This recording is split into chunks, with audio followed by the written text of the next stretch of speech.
Welcome. This podcast is a collaboration of Religica and URI, United Religions Initiative. Dr. Emmanuel Ivorgba leads the New Era Educational and Charitable Support Foundation, a Nigeria-based national nonprofit that received the 2013 United Nations Alliance of Civilizations Youth Solidarity Fund Award. He is also the United Religions Initiative Regional Coordinator for Western Africa. Take a listen. What are 2 or 3 values that are really important to you in your life? Love, peace, compassion. And how do you see these values showing up in the work that you do, either for URI or the other places that you've worked for? I think my entire life revolves around these values.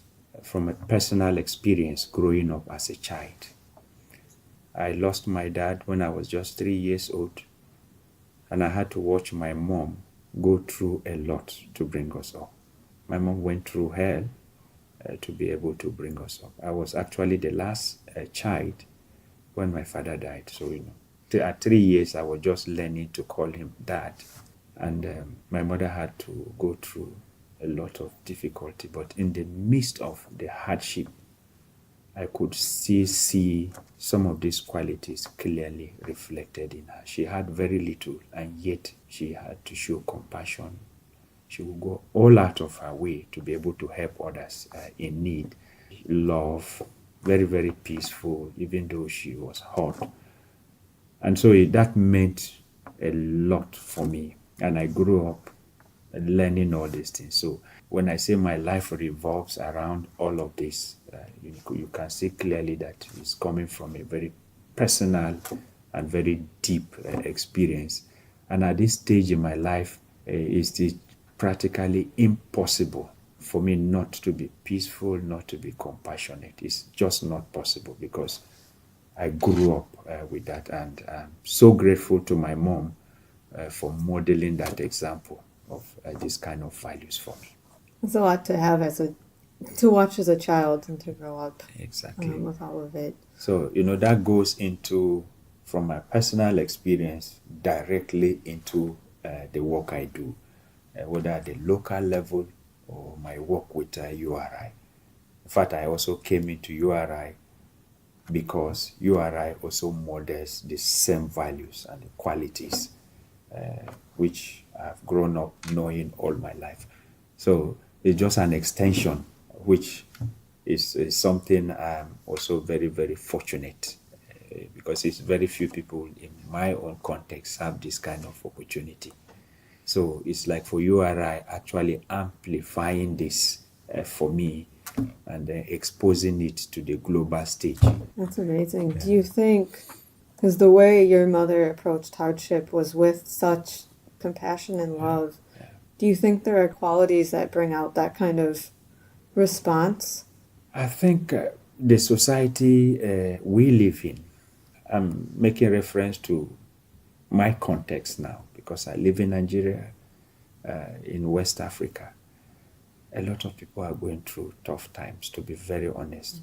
Very, very difficult times. We have a lot of women especially who go through the kind of experience my mother went through, which became an advantage for me because I had the opportunity to learn that. But there are a lot more women who are going through this very, very tough times. And if you live in that environment, you draw strength from the fact that people are actually suffering and they need help.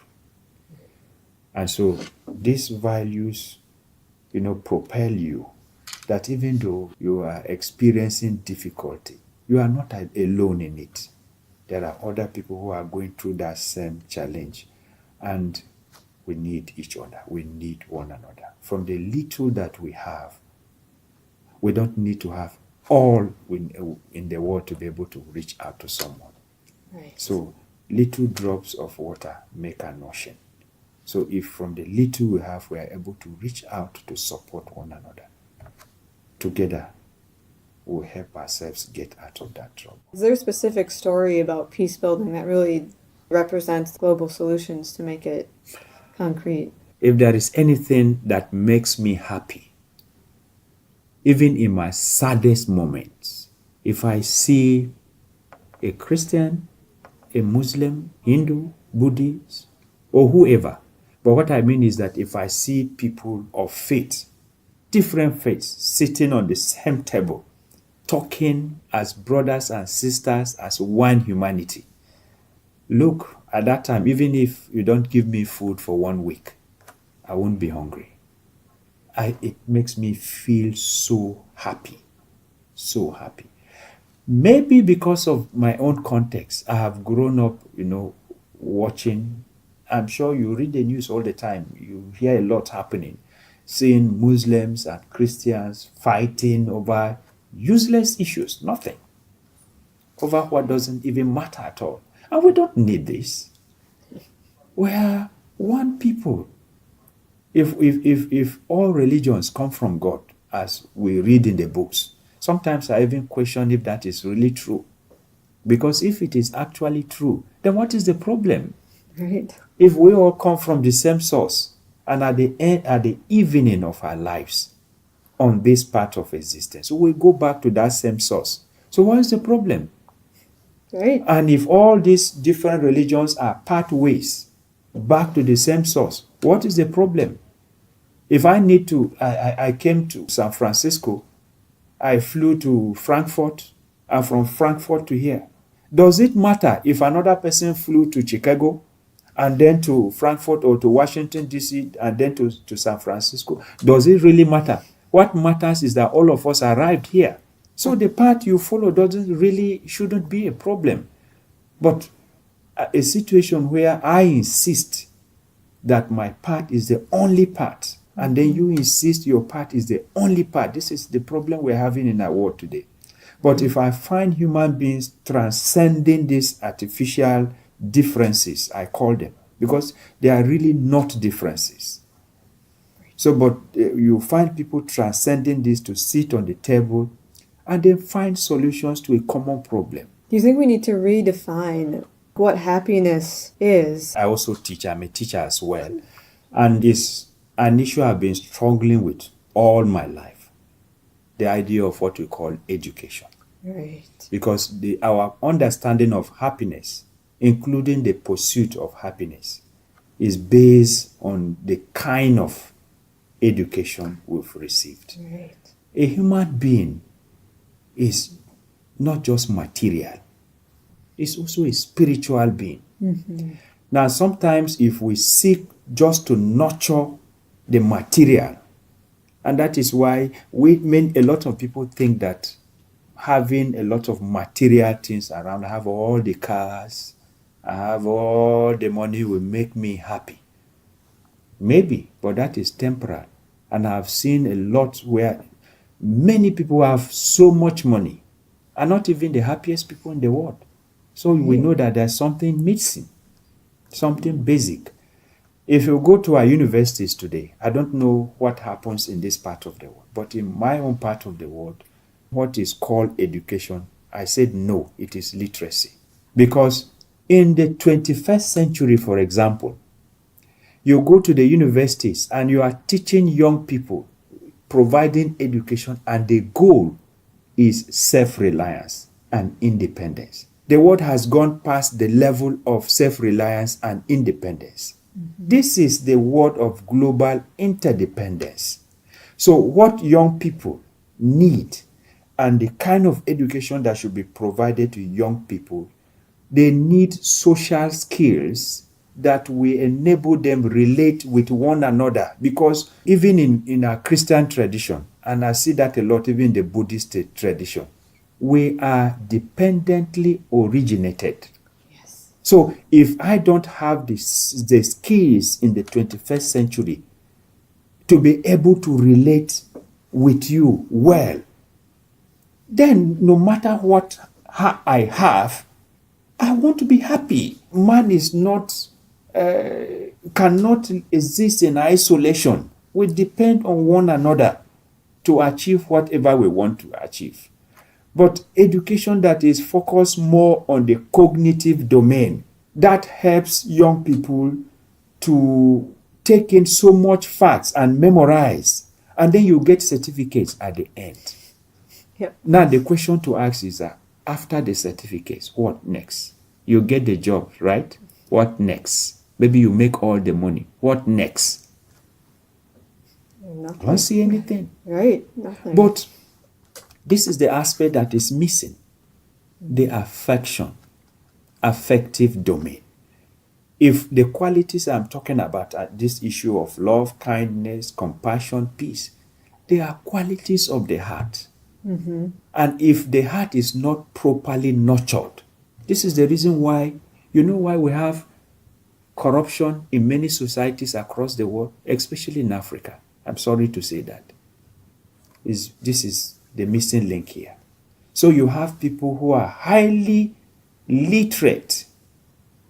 So by the time they are graduating from universities, they give them certificate and they begin to lie from them from that moment that this young person has been found worthy in character and in learning. I say, how do you give me a certificate in something you didn't train me? You didn't train me in character. Right. And yet you are giving me a certificate. So nothing is done here. So this is the problem. So because of this, going back to the question on, you asked me about happiness. A lot of us today think that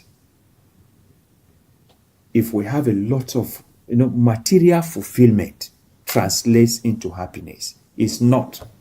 I have seen also even back home where children of very wealthy parents, they have all the money, they have all the comfort, but you see them engaging in antisocial behavior, drugs, gun issues, and here and there. And then you see young people from very, very poor homes living very decent lives. I have seen that. I'm just talking about experience back home. Yeah. So it means that if we truly want to be happy, we should pay attention to pursuing those things that money cannot buy. Money cannot give us peace. Money cannot give us joy. So how do we become truly happy? This is my very narrow understanding of it. I may be wrong, but this is how I feel about it. The way to be happy is to pay attention on those things that will make our neighbors, fellow human beings, happy by supporting them. Do you have, because I'm sure you might have thought about this, like ways to integrate, the affective in the curriculum? It is very difficult. Difficult in the sense that, again, back home, the students are expected to cover a certain curriculum within a very short period of time. And if they don't, they will fail. Yeah. Now, we have a mandate as teachers to fulfill that requirement. And the students have to fulfill that requirement. And there is no time left for any other thing at all. So it's a huge challenge. When you think about the world and the context that we live, what is one question that you think it's essential that we're asking ourselves or the world? I think one of the most important questions for me, there are several, but the most important one for me, and I believe for many people too, is who am I? I have never stopped asking myself that question. Where am I going to?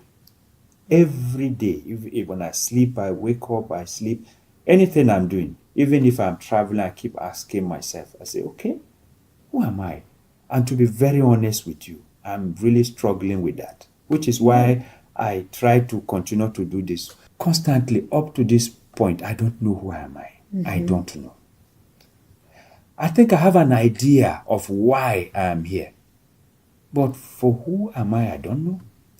Huge. Very difficult for me. And this is what I want to find out. Because I think maybe what I think is my purpose might also be wrong. Because we don't know. Yeah. But I just suspect. So why I'm struggling to understand who am I, let me just continue working on this thing I think is my purpose.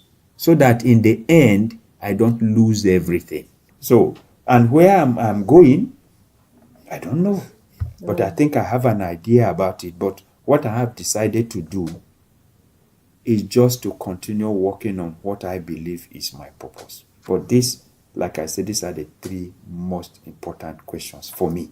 And I think if each one of us as human beings begin to ask ourselves these very important questions, I think the way we understand life, the way we behave, and the way, especially the way we treat one another, will change a lot. Yeah. Because I think in attempting to answer the question, who am I?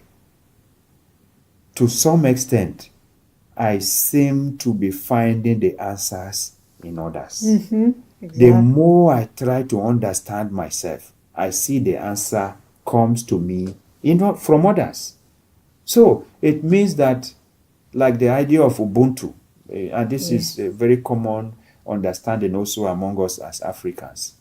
I want to put it in another way. Mm-hmm. But it just simply means that you are my mirror.